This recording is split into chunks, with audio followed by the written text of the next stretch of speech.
but no one wants to take any accountability. So what do you do? Where do you guys live at? What's the next steps? What about all the money you already put into the house? These are questions that a group of DC residents had to ask themselves when their housing development, which is supposed to be an opportunity for affordable housing and help assist with the DC housing crisis, turned into a nightmare of residents being trapped and fighting for answers. So this story takes place in Washington, D.C.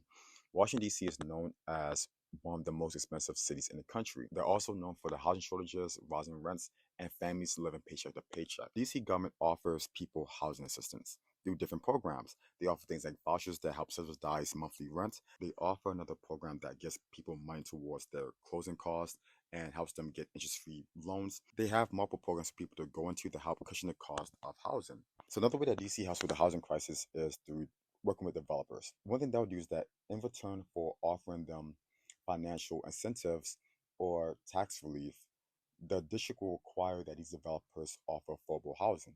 In some cases, the district will help fund an entire housing project with a developer. So that's what happened in this case. So the District of Columbia partnered with a developer to help build an affordable housing project.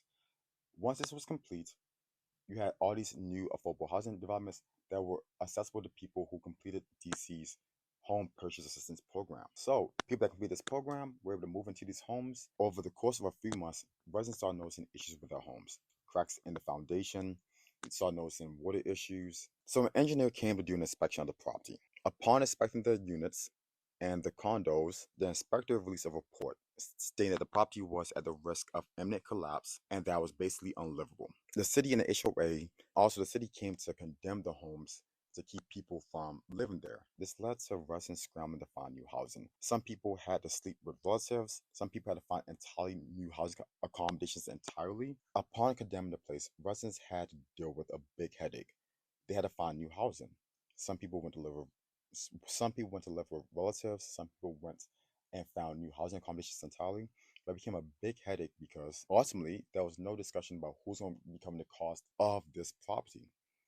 So the residents of the city went ahead to sue the developer along with the city.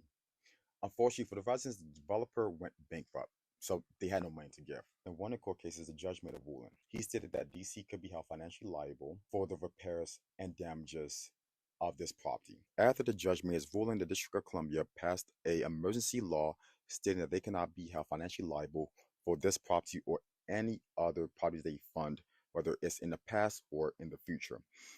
So upon passing this measure, what happens to residents? Because they can't sue the developer because the developer has no money. And they can't sue the government because the government just said we can't be sued. So then who pays for the repairs for these homes? So what do these people do? The people were very frustrated with the outcome here. Over the course of the next 4 years, residents had to deal with a back and forth with the city as the city tried their best to avoid liability.